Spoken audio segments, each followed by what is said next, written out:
Welcome to the very first lecture of this course, Intro to Statistics.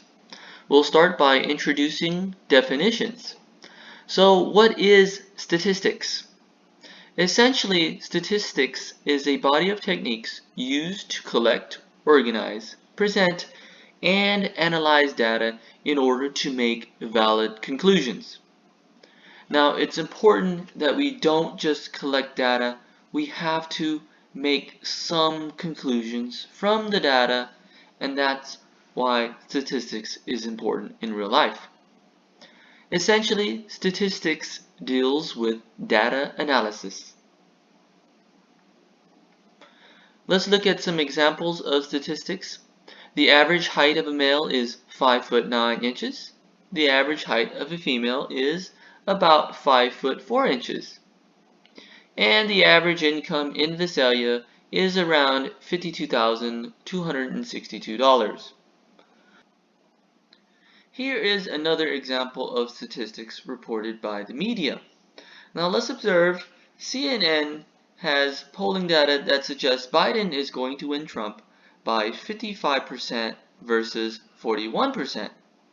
And according to Fox News, we have a poll that suggests Biden will get 50% of the votes, and Trump will garner 38% of the votes. So this is another example of polls. Now remember, these polls are recent polls, but as the election gets closer, these numbers will definitely change. Let's look at another example of statistics. This one is associated with the coronavirus and cites the fatality rates by age. Looking at the data, you can clearly see that if you're under 60 years of age, you have low risk of dying if you catch the coronavirus. However, if you are in the 60 to 80 range, your risk of fatality from the virus is greatly increased. And that's why statistics is important, because it clearly does affect our daily lives and the decisions that we make. However, statistics is more than just calculations and numbers. Our definition of statistics can be broken down into two major categories: descriptive statistics and inferential statistics. Descriptive statistics is the collection, organization, and presenting the data. So this might include a pie chart, a bar graph, or table. That is descriptive statistics. Inferential statistics is where we analyze the data and draw valid conclusions from the information we obtain. And that's one of the reasons statistics is such a valuable science. Remember, the descriptive part of it is the organization and the summary of the data. The inferential part is the actual conclusion. What can we say about the data we collected? And this conclusion is always based upon the population. What can we say about the population? Let's go through more definitions. A population is the entire group of individuals or items to be studied. A sample is a subset of the population. Here we have the entire population. It is every single subject or item that we're going to study, and the sample is a subset of that. So I can take a sample of 6 individuals from this population, and this will be considered our sample. It is only a subset of the entire group. Now the next question is, how do we pick an appropriate sample? A sample needs to be representative of the population of interest. We have to take a random sample, a process that assures that all members of the population have an equally likely chance of being selected. The data values that we collect from the sampling will vary from subject to subject. Are we concerned about the incomes, the heights, or the weights? And that depends on our study. Variables are things that we measure, control, or manipulate in research.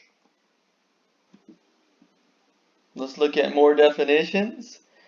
A statistic is a numerical value that describes some aspect or characteristic of the sample. A parameter is a numerical value that describes some aspect or characteristic of the population. So remember, a statistic is a number that's associated with the sample, and a parameter is a number that's associated with the population. If I have 6 individuals in the sample and I calculate their average age, that would be a statistic because that number is associated with the sample. If I look at everyone in the population and calculate their average age, that would be known as a parameter. In real life, it's very difficult to calculate a parameter that's associated with the population. We cannot survey every individual in the United States, but it's possible to take a small sample, let's say of 1,000 individuals, and calculate a statistic that's associated with the sample. In the next example, I want you to try these problems on your own. I want you to determine if this represents a statistic or does it represent a parameter. Remember, a statistic deals with the sample and a parameter deals with the population. So please pause the video and determine if the underlying portion represents a statistic or a parameter. Example 1. State government. Following the 2014 national midterm election, 18% of the governors of the 50 United States were female. Now, this number is associated with the governors of the United States.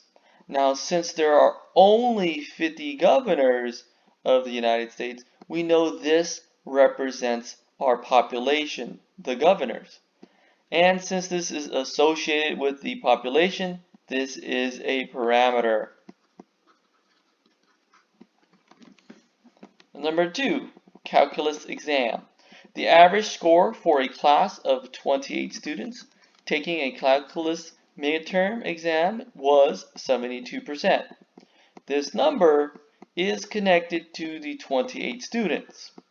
Now, this entire class is considered our population. So this is a parameter. Now you have to be careful.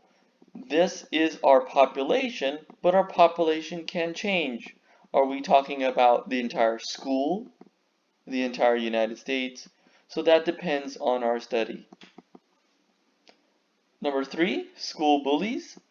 In a national survey of 1,300 high school students, grades 9 to 12, 32% of respondents reported that someone had bullied them at school.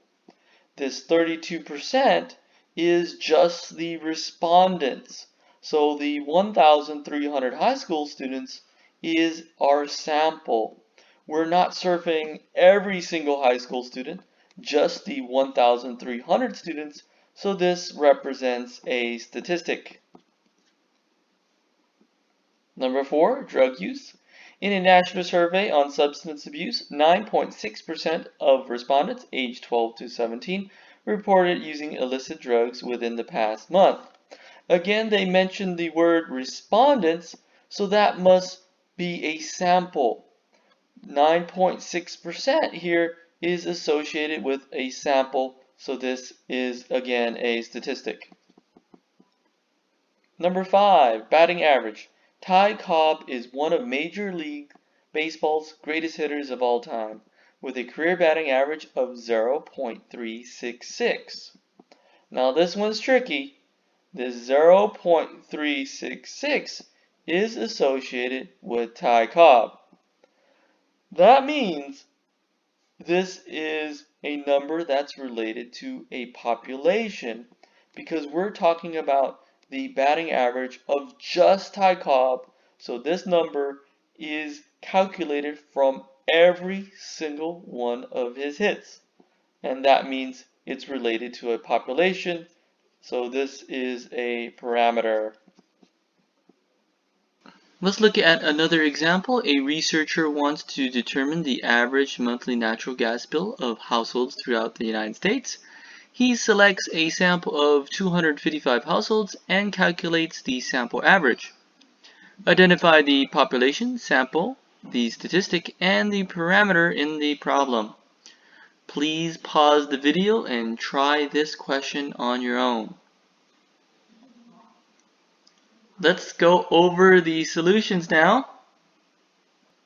The population is households in the United States. That's the entire group that we're studying here, all of the households in the United States.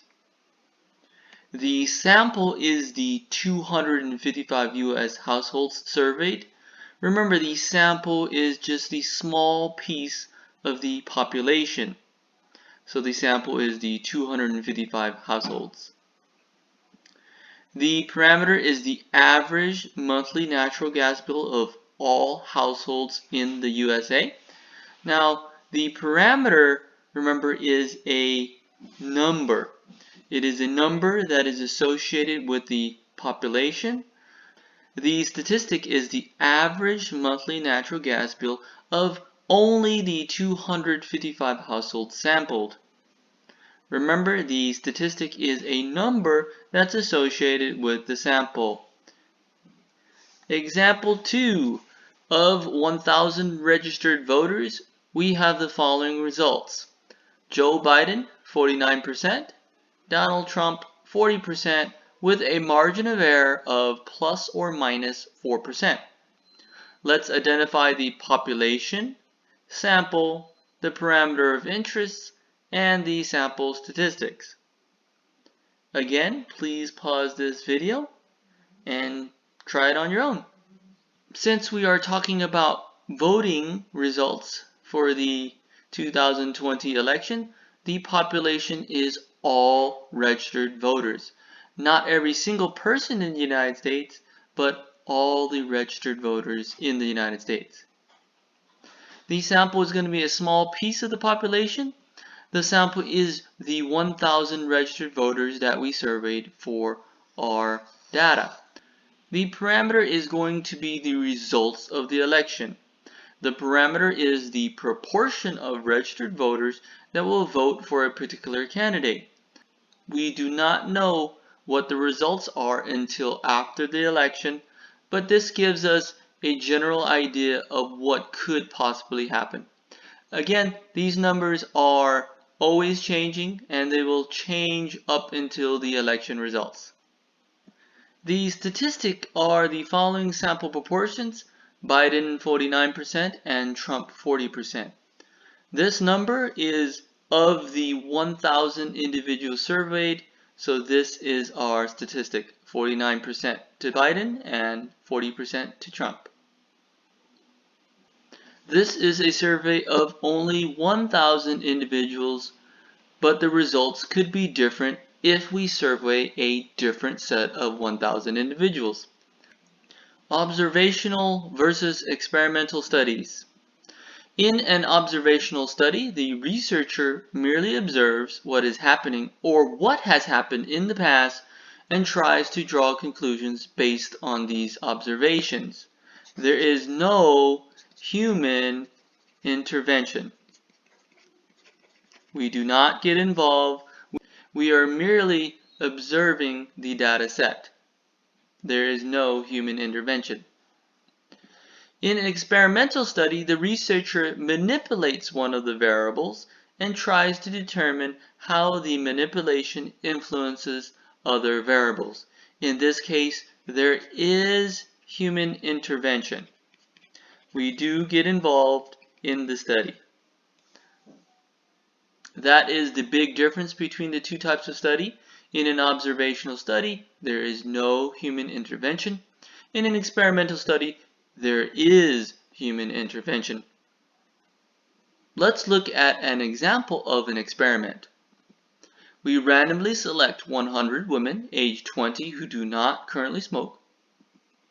Randomly assign 50 of the 100 women to the smoking group or treatment group, and the other 50 to the non-smoking group or the control group. Those in the smoking group will be required to smoke a pack a day for 10 years, while those in the control group must remain smoke-free for 10 years. At the end of the 10 years, we measure the lung capacity for each of the 100 women. Analyze, interpret, and draw conclusions from the data. Now think about this experiment. What is wrong with this experiment? This experiment is not ethical. We know there are health consequences related to smoking, so this is a non-ethical experiment. How do we change this experiment into a way where we can still interpret and draw conclusions from the data? For that, we'll look at an observational study. For an observational study, we will find 100 women aged 30, of which 50 have been smoking a pack a day for 10 years, while the other 50 have been smoke-free for the past 10 years. In this case, we did not force anyone to smoke cigarettes or not smoke cigarettes for 10 years. We measured the lung capacity for each of the 100 women, analyze, interpret, and draw conclusions from the data. In this study, we did not force any individuals to smoke cigarettes, so this is definitely more ethical. In the next example, I want you to decide which study is observational versus a study that's experimental. So look at questions 1 through 5 and figure out which one's observational or experimental. Pause the video and try it on your own. Number 1. 7th grade students are randomly divided into two groups. One group is taught math using traditional techniques. The other is taught math using a reform method.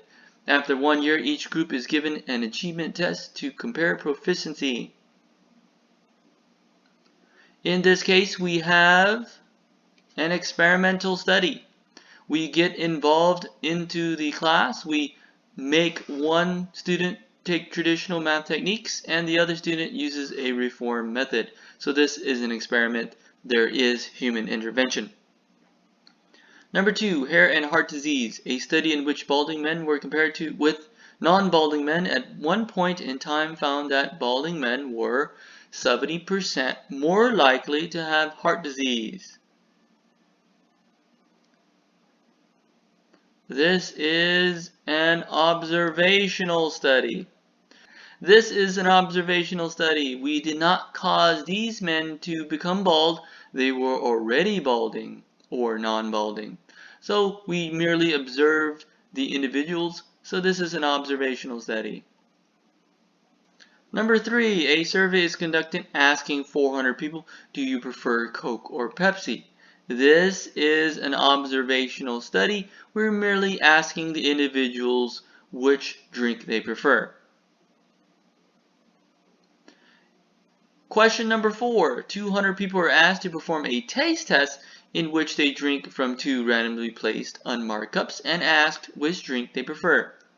In this case, this is different than in question 3 because we get involved, so this is an experiment. We made these individuals do a taste test. Question 5. 60 patients with carpal tunnel syndrome are randomly divided into 2 groups.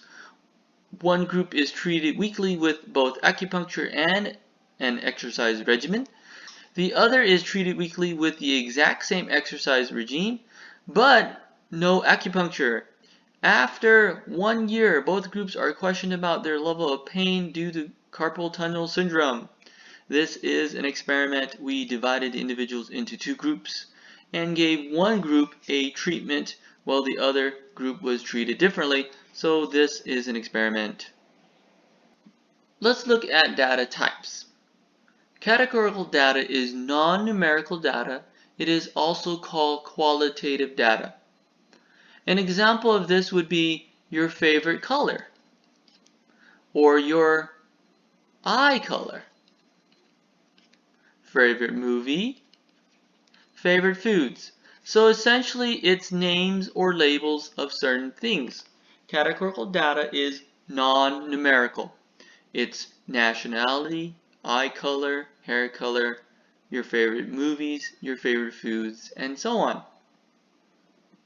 Discrete data is numerical data that is usually obtained by counting.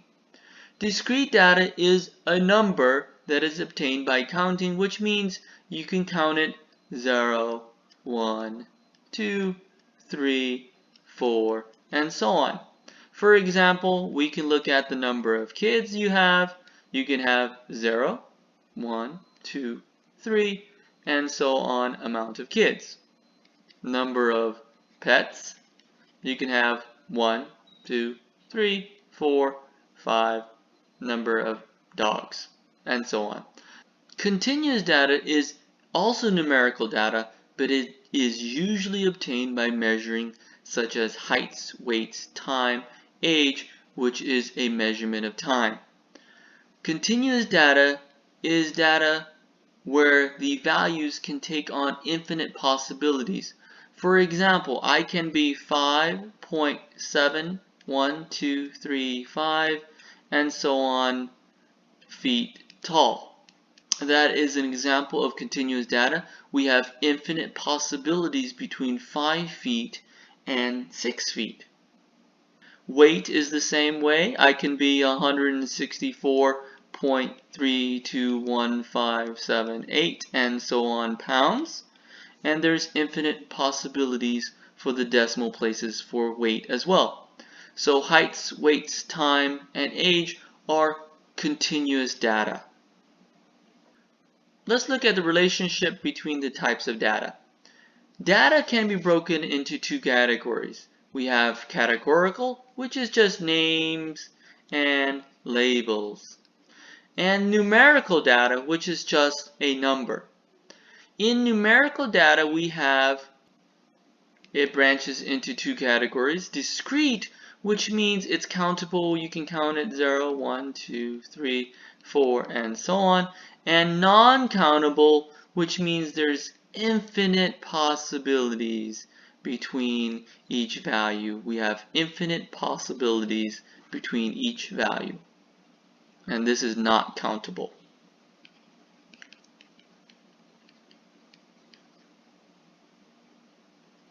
Researchers have studied factors that affect the eating habits of adults in their mid-30s. Classify each of the following variables considered in the study as categorical, discrete, or continuous. Again, let's pause the video and I want you to decide if these values are categorical, discrete, or continuous. Let's go over the solutions.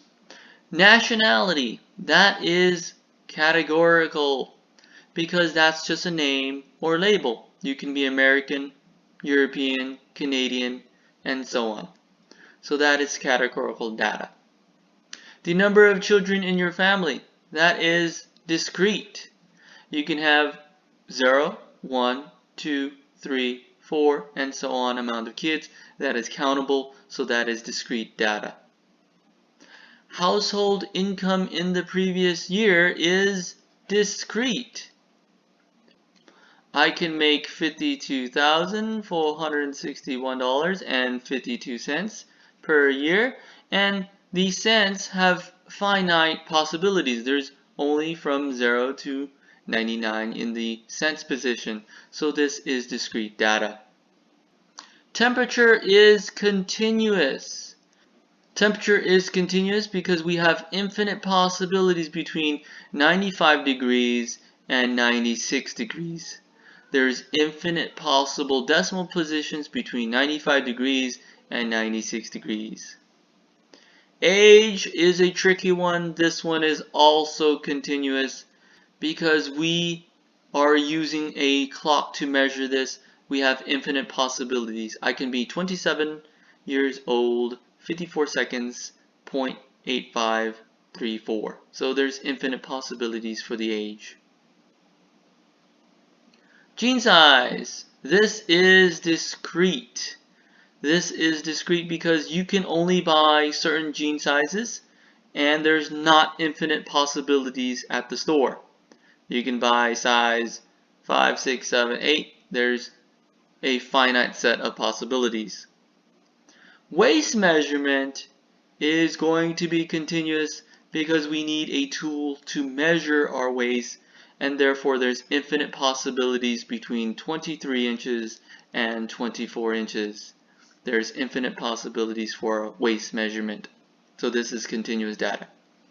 Gender is a name or label, so this is categorical. The number of days during the past week that a college student studied, this specifies the number of days, so it can only have a range of 0 to 7 and finite possibilities, so this must be discrete data. Letter grade earned in your statistics class is a label.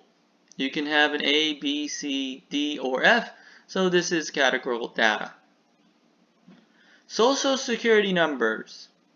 This is a tricky one. A lot of students missed the last one. This is actually categorical data. Now, it looks like a number, but the truth is it doesn't represent a number. Social Security numbers are essentially a name or a label for an individual. So this is actually categorical data.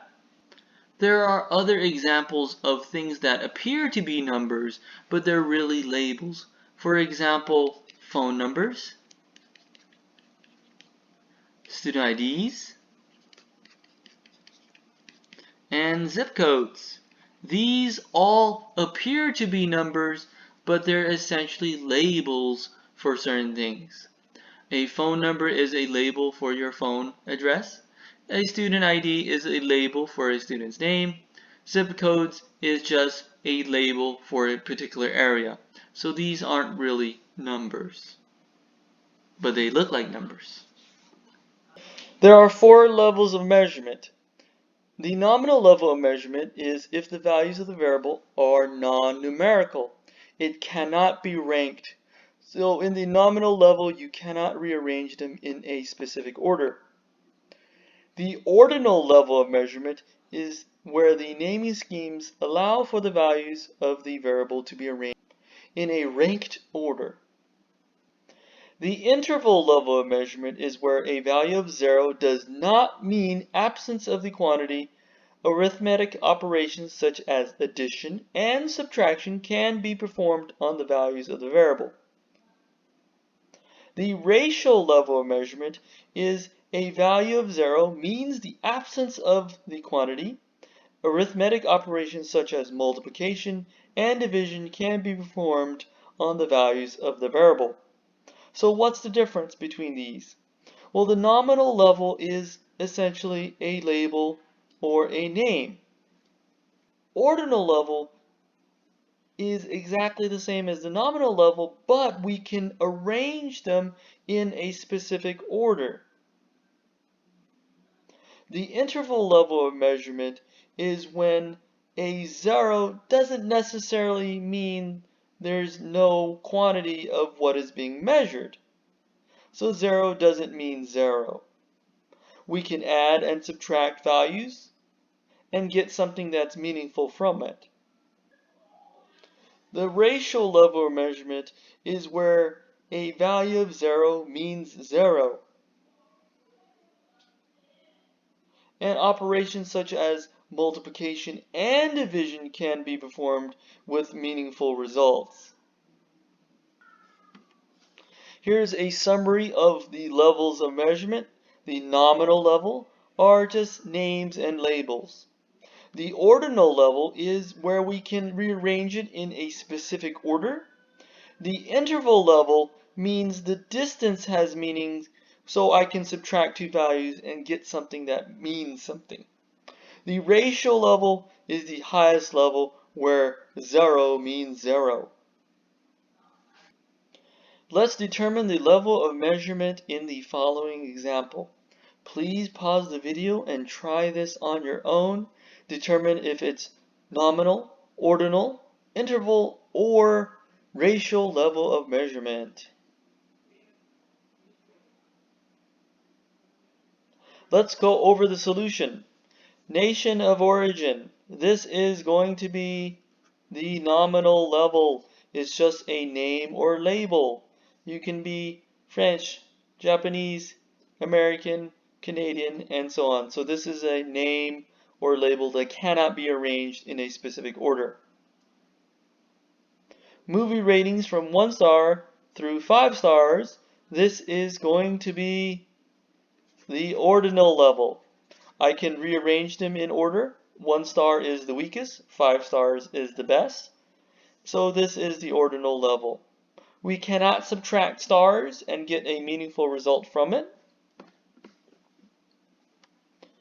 Volume of water used by a household in a day.